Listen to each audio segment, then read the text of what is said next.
Hey guys, welcome to my channel BTech. Previous వీడియోలో మనం introduction to algorithm analysis కంప్లీట్గా నేర్చుకున్నాం కదా. ఇప్పుడు సెకండ్ టాపిక్ వచ్చేసరికి స్పేస్ కాంప్లెక్సిటీ అనాలిసిస్ని ఈజీగా రియల్ వరల్డ్ ఎగ్జాంపుల్స్తో ఎక్స్ప్లెయిన్ చేస్తాను. వీడియో కంప్లీట్గా చూస్తే ఈ టాపిక్ మీకు లైఫ్ టైం గుర్తుండిపోతుంది. సో ఫస్ట్ ఒక క్వశ్చన్ అడుగుతాను మిమ్మల్ని. మీరు కాలేజీకి వెళ్తున్నప్పుడు బుక్స్ ఎక్కడ పెట్టుకుంటారు? బ్యాగ్లో కదా. సపోజ్ మీ బ్యాగ్ కెపాసిటీ 5 బుక్స్ ఉన్నాయనుకోండి, మీరు 10 బుక్స్ పెట్టాలంటే ఏం జరుగుతుంది? బ్యాగ్ సరిపోదు, ఎందుకంటే బ్యాగ్లో స్పేస్ తక్కువగా ఉంటుంది. కంప్యూటర్ ప్రోగ్రామ్స్కి కూడా ఎగ్జాక్ట్లీ ఇలానే మెమొరీ స్పేస్ కావాలి. ఆ మెమొరీ రిక్వైర్మెంట్స్నే స్పేస్ కాంప్లెక్సిటీ అంటారు. ఓకే, ఇప్పుడు డెఫినేషన్ చూద్దామా. Space complexity is the total amount of memory required by an algorithm during it's execution. సింపుల్గా చెప్పాలి అంటే ఒక ఆల్గరిథం రన్ అవ్వడానికి ఎంత మెమొరీ కావాలో అది స్పేస్ కాంప్లెక్సిటీ అని అంటారు. ఇప్పుడు మీకు అర్థం అవడానికి ఒక ఎగ్జాంపుల్ చెప్తాను. సపోజ్ మీ ఫోన్ స్టోరేజ్లో 64 GB ఉందనుకోండి. మీరు 70 GB మూవీ అనేది డౌన్లోడ్ చేయాలని అనుకుంటారు. డౌన్లోడ్ అవుతుంది, అప్పుడు అవ్వదు. ఎందుకు? స్టోరేజ్ సరిపోదు. అదేవిధంగా ప్రోగ్రామ్ రన్ అవ్వడానికి ర్యామ్ మెమొరీ కావాలి. మెమొరీ ఎక్కువ అవసరం అయితేనే స్పేస్ కాంప్లెక్సిటీ ఎక్కువ ఉంటుందన్నమాట. ఓకే, నెక్స్ట్ చూసుకుంటే కనుక స్పేస్ కాంప్లెక్సిటీ యొక్క ఫార్ములా చూసుకుంటే కనుక S(P) = C+SP. ఈ S(P) అనేది స్పేస్ కాంప్లెక్సిటీ అండ్ C వచ్చేసరికి కాన్స్టెంట్ అండ్ ఇండిపెండెంట్ పార్ట్ అని కూడా అనొచ్చు. నెక్స్ట్ SP వచ్చేసరికి dependent part and variable part అని అనొచ్చు అనమాట. దీన్ని ఇది స్పేస్ కాంప్లెక్సిటీ యొక్క ఫార్ములా. నెక్స్ట్ ఈ స్పేస్ కాంప్లెక్సిటీ యొక్క టైప్స్ చూసుకుంటే కనుక దేర్ ఆర్ 2 టైప్స్. ఈ 2 టైప్స్ ఏంటంటే fixed space and variable space. నేను ఇక్కడ డయాగ్రామ్ వేసాను చూడండి. ఎగ్జామ్లో ఈ విధంగా డయాగ్రామ్ వేయండి, అప్పుడు మార్క్స్ అనేవి గుడ్ మార్క్స్ అనేవి పడతాయి అన్నమాట మీకు. ఇందులో ఫస్ట్ చూసుకుంటే కనుక ఫిక్స్డ్ స్పేస్.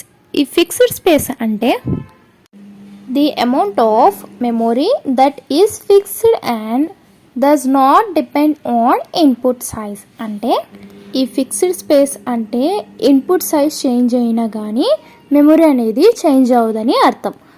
ఫర్ ఎగ్జాంపుల్ నేను ఒక ఎగ్జాంపుల్ చెప్తాను. అంటే దీనికి ఎగ్జాంపుల్ చూసుకుంటే కనుక ప్రోగ్రామ్ కోడ్ అనేది సేమ్ ఉంటుంది అండ్ కాన్స్టెంట్స్ వాల్యూస్ కూడా సేమ్ ఉంటాయి అన్నమాట ఇందులో.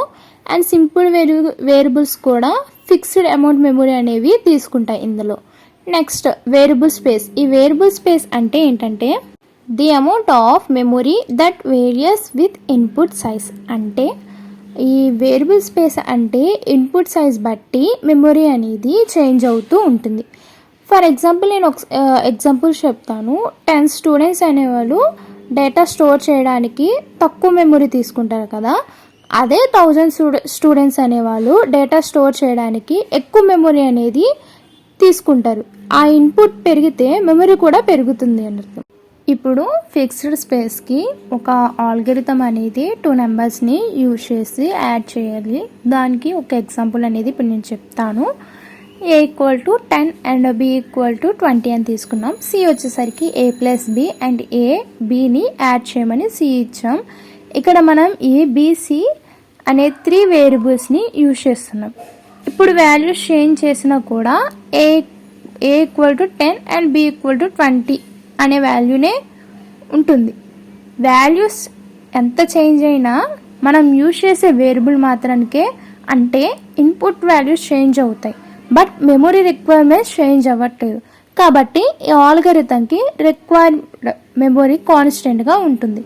అందుకే దీన్ని కాన్స్టెంట్ స్పేస్ అంటాం. సో స్పేస్ కాంప్లెక్సిటీ ఎంత ఉంటుంది దీనికి? 0(1).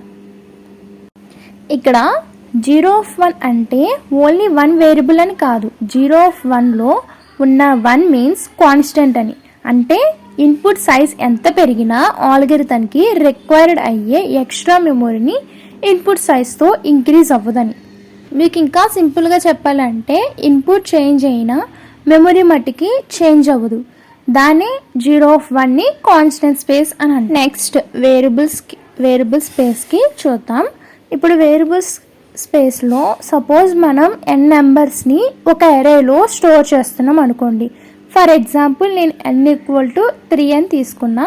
అరే వచ్చేసరికి 10, 20, 30 అని తీసుకున్నా. ఇక్కడ 3 నెంబర్స్ అనేవి స్టోర్ చేసా. స్టోర్ చేయడానికి 3 మెమరీ స్పేస్ అనేది కావాలి కదా. ఇప్పుడు ఇన్పుట్ సైజ్ వచ్చేసరికి n = 100 అని తీసుకున్నా. అయితే 100 నెంబర్స్ని స్టోర్ చేయడానికి 100 స్పేసెస్ కావాలి కదా. ఇన్పుట్ సైజ్ ఇంకా ఇంక్రీజ్ అయితే మెమరీ రిక్వైర్మెంట్స్ కూడా ఇంక్రీజ్ అవుతుంది. అంటే ఇన్పుట్ సైజ్ బట్టి మెమరీ చేంజ్ అవుతుంది కదా. కాబట్టి దీన్ని వేరియబుల్ స్పేస్ అంటాం.